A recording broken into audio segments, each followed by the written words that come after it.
देखिए पूजा, मैंने पहले भी आपसे कहा था और आज भी ये कह रहा हूं कि लोकसभा चुनाव के जो नतीजे आए वो एनडीए की सरकार भले बन गई, लेकिन दो राज्यों ने उसे बहुत जबरदस्त झटका दिया।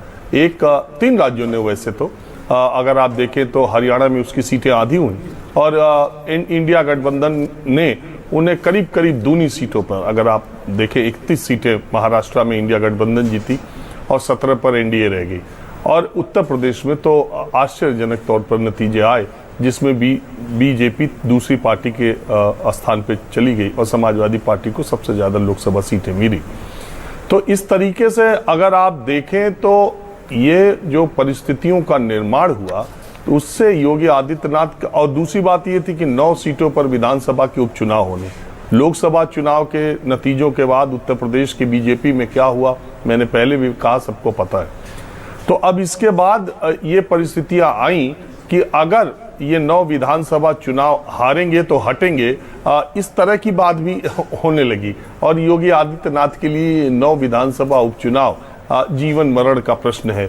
और उसके बाद से ही उन्होंने हरियाणा चुनाव के पहले, और आपको ये जान के अचरज होगा कि हरियाणा के चुनाव की घोषणा नहीं हुई थी, उसके पहले उत्तर प्रदेश चुनाव की घोषणा तो हरियाणा चुनाव होने के बाद हुई है, उसके पहले ही योगी आदित्यनाथ ने अपने मंत्रियों को 9 विधानसभा उपचुनाव में अपने मंत्रियों को प्रभारी मंत्री बनाया, 2-2 मंत्रियों को बनाया, जातिगत समीकरण के हिसाब से बनाया। खुद 9 विधानसभा उपचुनाव का उन्होंने खुद दौरा किया चुनाव की घोषणा से पहले और लगातार इन जगहों पर पूरी कोशिश की, क्योंकि ये विधानसभा चुनाव उपचुनाव साधारण उपचुनाव नहीं है। इसके नतीजों का असर योगी आदित्यनाथ के भविष्य के राजनीतिक दशा और दिशा पर भी पड़ेगा।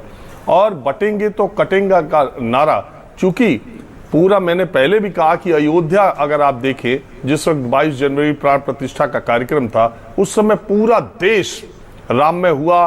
पूरे देश ने देखा कि किस तरीके से वो कार्यक्रम हुआ और उसके बाद देश में किस तरह की राजनीतिक परिस्थितियों का निर्माण हुआ। इन तमाम चीजों के बाद, तमाम माहौल बनाने के बावजूद अयोध्या की अगल बगल की 12-15 सीटें बीजेपी हार गई। निश्चित तौर पर हिंदू वोटों का उस तरह से ध्रुवीकरण नहीं हुआ। हिंदू मतों का ध्रुवीकरण योगी मोदी के नाम पर उत्तर प्रदेश में नहीं हुआ और जातीय गोलबंदी ने ज्यादा काम किया। अखिलेश यादव का पीडीए का नारा, वो कहने के लिए पीडीए ठीक है, लेकिन अखिलेश यादव की जातीय गोलबंदी और उनके टिकटों का वितरण और उनके उम्मीदवारों का जो वहां पर समीकरण था, यानी जाति की राजनीति धर्म की राजनीति पर 20 बैठी और जातिगत समीकरण में अखिलेश यादव ने मात दे दी और धर्म की राजनीति परास्त हो गई लोकसभा में, वहां जहां पर कि सबसे ज्यादा उर्वरक भूमि भारतीय जनता पार्टी अपने लिए मानती थी।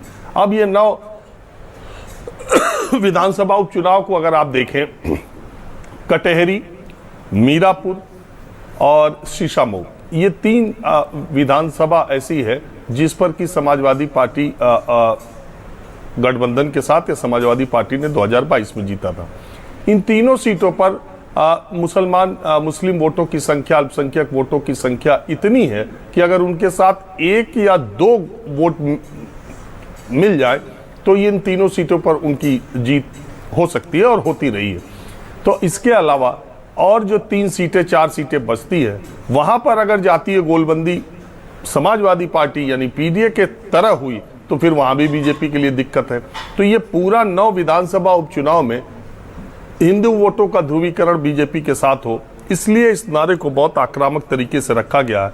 और इस नारे को देने के बाद विपक्ष थोड़ा लड़खड़ा सा भी गया। उसके पास इस नारे की काट के लिए बहुत खोजने के बाद, हालांकि अखिलेश यादव रोज कहते हैं कि ये बहुत नकारात्मक है, आजादी के बाद ऐसा नारा कभी नहीं दिया गया, लेकिन ये तो शतरंज, सियासत तो शतरंज की बिसात है। इस पे मोहरे चले जाते हैं और कहां से आप राजा को कहां से चेक करते हैं, ये जरूरी होता है। तो ये तो शतरंज के सियासत की जो चाल है वो योगी आदित्यनाथ ने ऐसी चली, ऐसा नारा दिया कि वो विपक्ष उससे लड़खड़ाया हुआ दिखता है और उसे ये लगता है ये पूरा गेम वोटों के ध्रुवीकरण का है।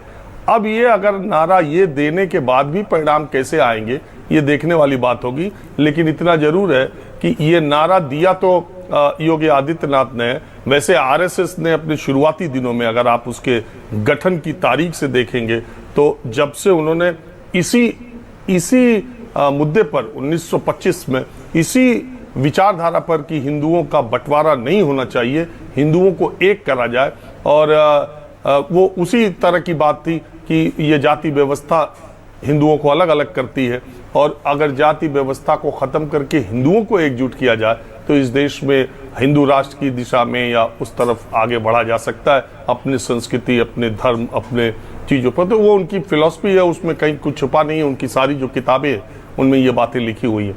तो हिंदुओं को बंटने न देने की रणनीति पर ही आरएसएस का पूरा जन्म हुआ था, और योगी आदित्यनाथ का नारा देने के बाद देखिए संघ ने उनको तुरंत डिट्टो किया। अब तो प्रधानमंत्री उनकी बात को, प्रधानमंत्री भी जगह जगह कोट कर रहे हैं। और आज देश की सियासत में 21वीं सदी में जब हम अंतरिक्ष और चांद पर जा रहे हैं, और जब टेक्नोलॉजी इतनी ज़्यादा आगे बढ़ चुकी है, तो हम सियासत में और पीछे जा रहे हैं। जाति और धर्म के अलावा 21वीं सदी में भी हिंदुस्तान में कोई दूसरा मुद्दा, कोई दूसरी चीज़ दिखाई नहीं दे रही।